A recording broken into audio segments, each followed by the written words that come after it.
Good evening, sir. What's your name? Morry Waksberg. Are you a supporter for Newt? Yes.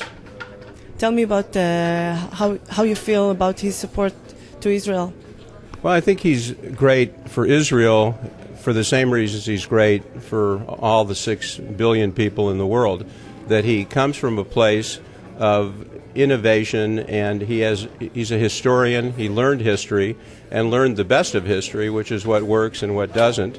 And because of that, he has a real way of problem solving. Then he has a connection to Israel, because Israel in the Middle East is the only democracy, the only place that Arabs can criticize government. There's not one Arab state where an Arab can criticize a government. Only in Israel, which is a Jewish state, or mostly a Jewish state at this point. What's the purpose of his visit here today? Well, his visit here, I understand, is he's going to have a press release and tell his views on some foreign policy issues. He's also in this area to raise money, which is a necessary part of being in politics, and to gain supporters. And the Orthodox Jewish community is largely behind him, because we respect the kind of knowledge and fairness and strength he brings to the problem, and especially he's very reminiscent of Ronald Reagan, who understood that you get peace from strength. Good people, kind people, don't need you to be strong for them to act right. People who are aggressive and want to dominate you, unfortunately, understand strength, and because of your strength, they act better. And a president's job is to protect his people and prevent wars and have tranquility in this country and in the world. And he can do that by being strong and letting the bad people know that they won't be tolerated if they act aggressively.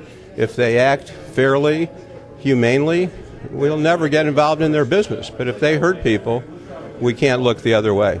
That's what a Jew and every person has to do. It's the golden rule. Do unto others as you want others to do unto you. It's very simple, and that's what Newt lives by, and that's what I've learned from my parents and from my religion. Thank you for this answer. My pleasure. Did you hear that there is a rumor that President Obama here in Los Angeles as well? Actually, he's not. President Obama was here yesterday, and then this morning he went down to Orange County for a breakfast and then left from Orange County probably by now. So he's not in Los Angeles any longer, but he was certainly here yesterday, and having 2 of the 5 people, that one of which has become president of the United States and leader of the world in the same city at the same day, because Newt was here yesterday, says something about how important Los Angeles is to the world. And these are the two of 5 people that are of the 6 billion people in the world, one of which is going to be the leader of the world. So they're all extraordinary people, or they wouldn't be in that position. Well, I think Mr. Gingrich is someone who really does what he believes and is more interested in doing what is truly in his core, in his heart, and his soul than what is politically popular.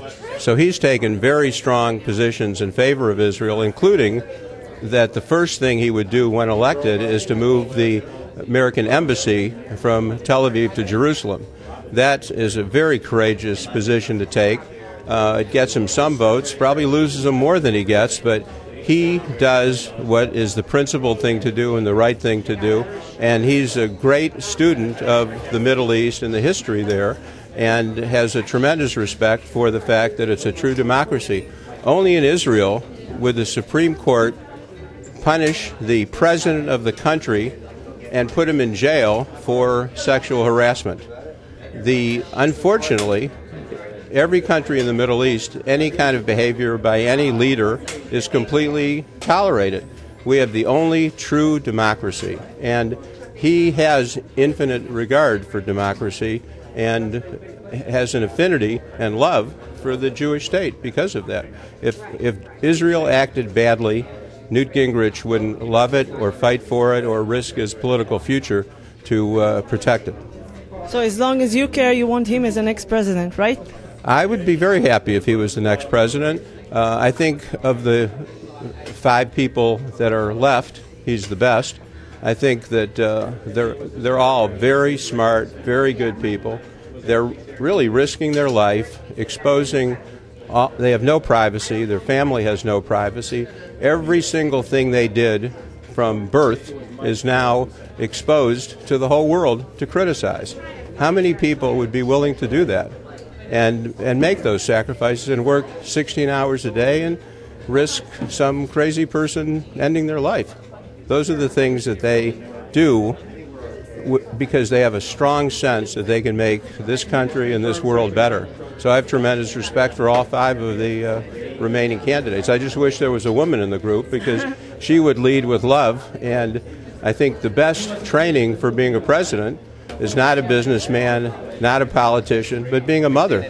Because a mother has to teach strength and at the same time convey love and engender confidence in that child. So a woman would not be leading in the direction that we've gone, where men are still banging each other over the head with clubs, although now we have nuclear clubs, and women have always had a sense of cooperation and kindness and much better neshama than men. That's why men need to go pray 3 times a day, wear tzitzis and put on tefillin, because we're still barbarians. We need to be reminded every way possible to act civilized. Women don't need that. Thank you very much for this interview. Can you say some words in Hebrew? I wish I could. I was the fastest reader in my Hebrew class, but I still don't know the language, but I plan to spend more time in Israel, and one of the things that I've promised myself is to learn to speak and communicate in Hebrew. So the next time we talk, I will be able to speak in Hebrew. Thank you very much. Thank you. Good luck. Pleasure.